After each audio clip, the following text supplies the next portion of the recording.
Hello friends, आज की इस वीडियो में हम रीजनिंग का प्रैक्टिस सेट 8 देखेंगे। इस प्रैक्टिस सेट में 10 इंपॉर्टेंट क्वेश्चंस लिए गए हैं।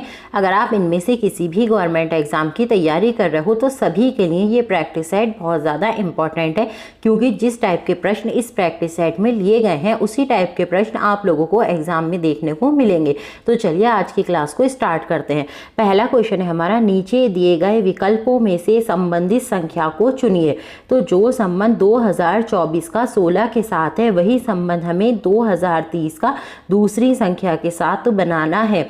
अब हम यहाँ देखेंगे 2024 से 16 कैसे बनाया जा सकता है। तो जब भी आप लोगों को बड़ी संख्या से छोटी संख्या बनानी हो, देखिए यहाँ 2024 बड़ा है और 16 छोटा है, तो आप लोग क्या करें, बड़ी वाली संख्याओं के अंकों को आपस में जोड़ दें। देखिए कैसे, यहाँ लिखा है 2024, तो हम क्या करेंगे, इसके अंकों को आपस में जोड़ देंगे। 2 0 प्लस 2 प्लस 4 कितने हो जाएंगे, 2 और 2 4 और 4 8। लेकिन यहाँ क्या लिखा है 16, तो इसका मतलब है हम 2 से गुणा करा देते हैं, तो 8 दूनी हो जाएगा हमारा 16। अब हम 2030 में भी ऐसा ही करते हैं, तो इसके अंकों को भी जोड़ देते हैं। 2 प्लस 0 प्लस 3 प्लस 0, तो 2 और 3 कितना हो गया 5, और हमने इसमें भी 2 से गुणा की थी तो इसमें भी 2 से गुणा करते हैं। 5 दूनी कितना हो जाएगा हमारा 10। अब हम ऑप्शन में देखेंगे कहाँ है 10, देखिए डी ऑप्शन में है, तो डी ऑप्शन हो गया इसका ठीक आंसर। चलिए दूसरा क्वेश्चन देखते हैं। दूसरा क्वेश्चन है हमारा, दी गई श्रृंखला श्रेणी में प्रश्न चिन्ह ज्ञात कीजिए। यहाँ एक प्रश्न चिन्ह लगा हुआ है, हमें यहाँ की संख्या को ढूंढना है। कैसे ढूंढेंगे, सबसे पहले हम देखेंगे 199 से 196 कैसे बना। हम यहाँ एक संख्या छोड़कर देखेंगे, तो अगर 199 में 3 को माइनस कर दें तो 196 बन रहा है। 196 से देखेंगे 193 कैसे बन सकता है, तो इसमें भी इन्होंने -3 किया है तो 193 बन जाएगा। अब देखिए हमें 211 से इस वाली संख्या को बनाना है, तो यहाँ हमने -3 किया है, तो यहाँ हम +3 करके देख लेते हैं कि हमारा काम बनेगा या नहीं बनेगा। तो अगर 211 में 3 को जोड़ें तो कितना बन जाएगा 214। अब देखिए इसको चेक करते हैं, 214 से 217 बनाना है, तो देखिए यहाँ भी +3 हो रहा है, इसका मतलब है हमारा काम बन गया है। ऊपर +3 हुआ है, नीचे -3 हुआ है, तो हमारा आंसर क्या आ रहा है 214। अब हम ऑप्शन में देखेंगे कहाँ है 214, देखिए सी ऑप्शन में है, तो सी ऑप्शन हो जाएगा इसका ठीक आंसर। तो चलिए तीसरा क्वेश्चन देखते हैं। तीसरा क्वेश्चन है हमारा, नीचे दिए गए प्रश्न आकृति में लुप्त संख्या ज्ञात कीजिए। यहाँ हमें 3 आकृति दे रही हैं और यहाँ क्वेश्चन मार्क लगा हुआ है, हमें यहाँ की संख्या को ढूंढना है। तो सबसे पहले हम देखेंगे जहाँ क्वेश्चन मार्क लगा हुआ है उससे पहली वाली आकृति में क्या लिखा हुआ है और इसमें क्या लिखा हुआ है। तो देखिए यहाँ 916 लिखा हुआ है, यहाँ 49 लिखा हुआ है, तो हम 3 और 4 से 916 बनाने की कोशिश करेंगे, 2 और 3 से 49 बनाने की कोशिश करेंगे। फिर हमारे पास एक तरीका आ जाएगा, वही तरीका हम इसमें लगाएंगे, 1 और 5 से इस संख्या को बना देंगे। तो चलिए देखते हैं कैसे बनाएंगे। देखिए यहाँ हमें 3 और 4 से 916 बनाना है, तो देखिए 3 का जो वर्ग है वो कितना होता है 9, और ऐसे ही 4 का जो वर्ग है वो कितना होता है 16, और यहाँ क्या लिखा है 916। इसका मतलब है इन्होंने इन दोनों को जोड़कर लिख लिया है। अब हम इस आकृति में देखते हैं, यहाँ हमें 2 और 3 से 49 बनाना है। 2 का वर्ग कितना होता है 4, 3 का वर्ग कितना होता है 9, और हम इन दोनों को एक साथ लिख देते हैं, तो क्या बन जाएगा हमारा 49, और देखिए यहाँ भी 49 लिखा हुआ है। अब हम यही तरीका इस आकृति में लगाते हैं और इस क्वेश्चन मार्क वाली जगह पर संख्या निकाल लेते हैं। देखिए यहाँ लिखा हुआ है 1, यहाँ लिखा हुआ है 5। 1 का वर्ग होता है हमारा 1 और 5 का जो वर्ग है हमारा होता है 25। अब क्या करना है, हमें इन दोनों को एक साथ चिपका देना है, तो ये हो जाएगा 125। और देखिए कहाँ है ऑप्शन में 125, सी में है, तो सी ऑप्शन हो जाएगा हमारा ठीक आंसर। चलिए चौथा क्वेश्चन देख लेते हैं। चौथा क्वेश्चन है हमारा, नीचे दिया गया वेन आरेख किन वर्गों से संबंधित है। यहाँ हमें एक वेन आरेख दे रखा है और ऑप्शन में हमें कुछ वर्ग दे रखे हैं। हमें देखना है कि कौन सा वर्ग इस वाले आरेख से संबंधित है। तो हमें क्या करना होगा, सबके लिए वेन आरेख बना के देखना होगा। पहले हम ऑप्शन ए के लिए बना के देखेंगे, फिर बी के लिए, फिर सी के लिए, फिर डी के लिए, फिर हम देखेंगे कौन सा वेन आरेख इस जैसा बन रहा है। तो चलिए बनाते हैं। तो सबसे पहले हम शिक्षक, पुरुष और मानव के लिए बनाते हैं। तो पहले शिक्षक के लिए बनाते हैं, ये बना हमारा शिक्षक के लिए। फिर बनाना है हमें पुरुष के लिए। तो जो शिक्षक हैं वो कुछ पुरुष हो सकते हैं, कुछ शिक्षक जो हैं वो स्त्री होती हैं और कुछ जो है वो पुरुष होते हैं। फिर है मानव के लिए, तो शिक्षक और पुरुष दोनों ही मानव तो होंगे, तो ये आ जाएगा मानव के लिए। तो देखिए हमारा वेन आरेख ऐसे बन रहा है, तो इससे संबंधित तो नहीं है। तो अब हम बी के लिए बनाकर देखते हैं। बी में हमें फल, अंगूर और सब्जी के लिए बनाना है। तो पहले हम ये बनाते हैं फल के लिए, फिर हम अंगूर के लिए बनाते हैं। तो अंगूर जो है वो फल है, तो अंगूर इसके अंदर आ जाएगा। फिर है सब्जी, तो देखिए सब्जी का अंगूर और फल के साथ कोई भी संबंध नहीं है, तो देखिए सब्जी का बिल्कुल अलग बन जाएगा। तो इस हिसाब से ना तो ए है ना बी है। अब हमें सी के लिए बनाना है। सी में लिखा हुआ है एशिया, जापान, टोक्यो। तो देखिए सबसे पहले हम एशिया के लिए बनाते हैं, तो ये आ गया एशिया के लिए। फिर हमें जापान के लिए बनाना है, तो जापान जो है वो एशिया के अंदर आता है, ठीक है। फिर हमें टोक्यो के लिए बनाना है, जो टोक्यो है वो जापान के अंदर है। तो देखिए ये वाला वेन आरेख बिल्कुल इस जैसा बन रहा है। तो क्या हो जाएगा, हमारा सी ऑप्शन ठीक हो जाएगा। तो हम डी को चेक करके देखते ही नहीं है, क्योंकि हमें मिल गया है सी ऑप्शन बिल्कुल ठीक है। तो इसका आंसर हो गया सी। चलिए पांचवा क्वेश्चन देख लेते हैं।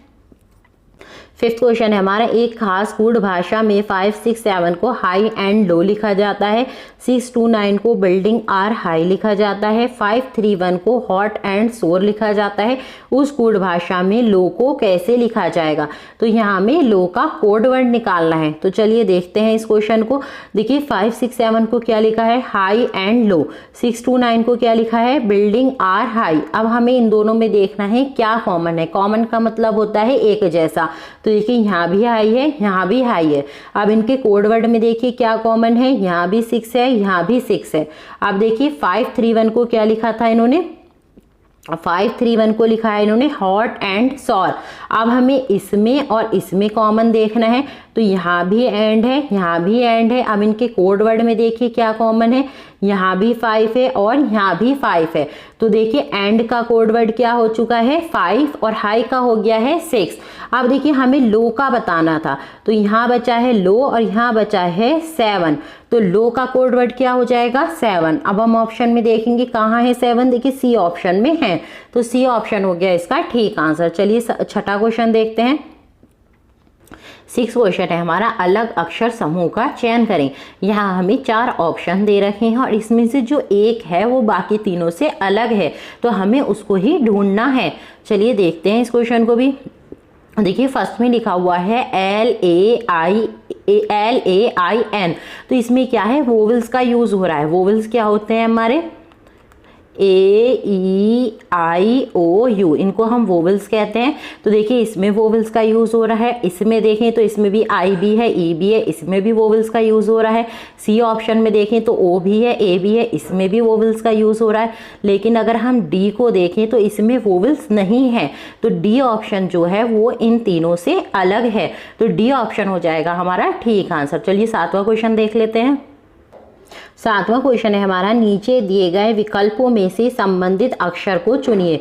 तो जो संबंध CBI का DCI के साथ है, वही संबंध हमें EDB का दूसरे अक्षर के साथ बनाना है। तो अब हम देखते हैं CBI से DCI लिखा कैसे गया है। तो देखिए C के बाद क्या आता है D, तो एक अक्षर बढ़ा दिया गया है। यहाँ B के बाद क्या आता है C, और I को इन्होंने ऐसे ही लिख दिया है। तो ऐसे ही हम करेंगे।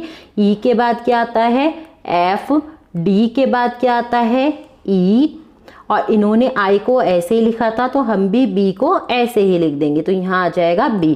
तो हमारा कोड वर्ड आ रहा है FEB। तो ऑप्शन में देखते हैं, देखिए A ऑप्शन में है, तो A ऑप्शन हो गया इसका ठीक आंसर। चलिए 8वां क्वेश्चन देख लेते हैं। 8वां क्वेश्चन है हमारा, नीचे दिए गए विकल्पों में से उस एक विकल्प का चयन कीजिए जिसमें नीचे दिए गए शब्दों का सारथिक क्रम में व्यवस्थित किया गया है। यहाँ 1 नंबर डाल के ब्रह्मांड लिखा हुआ है, फिर पृथ्वी, फिर आकाशगंगा, फिर मानव। तो हमें इन्हें एक सार्थक क्रम में व्यवस्थित करना है, मतलब जिसका एक अर्थ हो। तो चलिए देखते हैं इस क्वेश्चन को। तो देखिए सबसे बड़ा कौन होता है, सबसे बड़ा होता है हमारा ब्रह्मांड। तो सबसे पहले क्या आ जाएगा, 1 आ जाएगा। ब्रह्मांड के अंदर क्या रहती है, आकाश गंगा, तो फिर आ जाएगा 3। आकाश गंगा के अंदर कौन रहता है, पृथ्वी, तो आ जाएगा 2। और पृथ्वी के अंदर कौन रहता है, फिर आता है मानव। तो देखिए हम ऑप्शन में देखेंगे कहाँ है, तो देखिए फर्स्ट ऑप्शन में है, तो फर्स्ट ऑप्शन हो जाएगा इसका ठीक आंसर। और कभी कभी आप लोगों को एग्जामिनर इसको उल्टा करके भी लिख सकता है। इसको क्या लिख सकता है, 4 2 3 1, बढ़ते हुए क्रम में भी लिख सकता है और घटते हुए क्रम में भी लिख सकता है। तो इस बात का आप लोगों को ध्यान देना है। इस क्वेश्चन में तो ए आंसर ठीक है। तो चलिए 9वां क्वेश्चन देखते हैं। 9 क्वेश्चन है हमारा, यदि A D C is equals to 12, A B is equals to 10, तो ई सी जी क्या होगा। तो देखिए यहाँ इन्होंने अल्फ़ाबेट को नंबर में लिख रखा है, तो हम इनको पहले नंबर में लिख लेते हैं। तो देखिए यहाँ हम लिखेंगे ए डी सी। तो ए बी सी डी में ए कितने नंबर पर आता है, 1 नंबर पर, और डी कितने नंबर पर आता है, 4 पर, और सी आता है 3 पर। और यहाँ क्या लिखा हुआ है, 12। इसका मतलब क्या है, हमें इन तीनों की गुणा करा देनी है। देखिए अब हम इनकी गुणा करा के देखते हैं। 4 एकम 4, 4 तिया 12। ऐसे ही हम इसको और चेक कर लेते हैं। तो ये लिखा हुआ है ए बी ई। तो देखिए ए आता है 1 नंबर पे, बी आता है 2 नंबर पे, ई आता है 5 नंबर पे। अगर हम इनकी गुणा करा दें तो 5 दूनी 10, 10 एकम 10, तो यहाँ आ जाएगा 10। और देखिए यहाँ भी 10 है, तो हमें ई सी जी का निकालना है। तो यहाँ हम लिख लेते हैं ई सी जी। ई आता है 5 नंबर पर, सी आता है 3 नंबर पर, और जी आता है हमारा 7 नंबर पर। हमने ऊपर भी गुणा कराई थी, तो इसकी भी गुणा कराएंगे। 5 तिया 15, 15 सत्ते हो जाएगा हमारा 105। अब हम ऑप्शन में देखेंगे 105 कहाँ है, देखिए ए ऑप्शन में है, तो ए ऑप्शन हो जाएगा इसका ठीक आंसर। चलिए 10वां क्वेश्चन देखते हैं। 10वां क्वेश्चन है हमारा, निम्नलिखित में से कौन सा अक्षर समूह दिए गए श्रृंखला में गलत है। यहाँ हमें एक श्रृंखला दे रखी है और देखिए इसमें 5 लिखे हुए हैं, 1 2 3 4 5। तो जो 4 हैं वो तो एक पैटर्न को फॉलो कर रहे हैं, एक जो है गलत है, हमें उसको ही ढूंढना है। तो चलिए देखते हैं इस क्वेश्चन को। देखिए सबसे पहले लिखा हुआ है के पी। अगर हम इसको देखें के पी को, तो जो के है वो पी का विपरीत है। फिर लिखा हुआ है ए जेड। ए जेड में देखें तो ए जो है वो जेड का विपरीत है। ऐसे ही डब्ल्यू डी में डब्ल्यू जो है डी का विपरीत है। ऐसे ही एस एच में एस जो है एच का विपरीत है। लेकिन अगर हम एफ वी में देखें तो जो वी है वो एफ का विपरीत नहीं है। एफ का विपरीत क्या होता है, एफ का विपरीत होता है यू, और यहाँ क्या दे रखा है वी। तो इसका मतलब है ये वाला जो है गलत है, ये सेम पैटर्न फॉलो नहीं कर रहा है। तो इसका आंसर हो जाएगा सी। आई होप आप लोगों को क्लास अच्छी लगी होगी, हेल्पफुल लगी होगी। अच्छी लगी हो तो एक लाइक कर दें, चैनल पर नए हैं तो चैनल को सब्सक्राइब कर लें।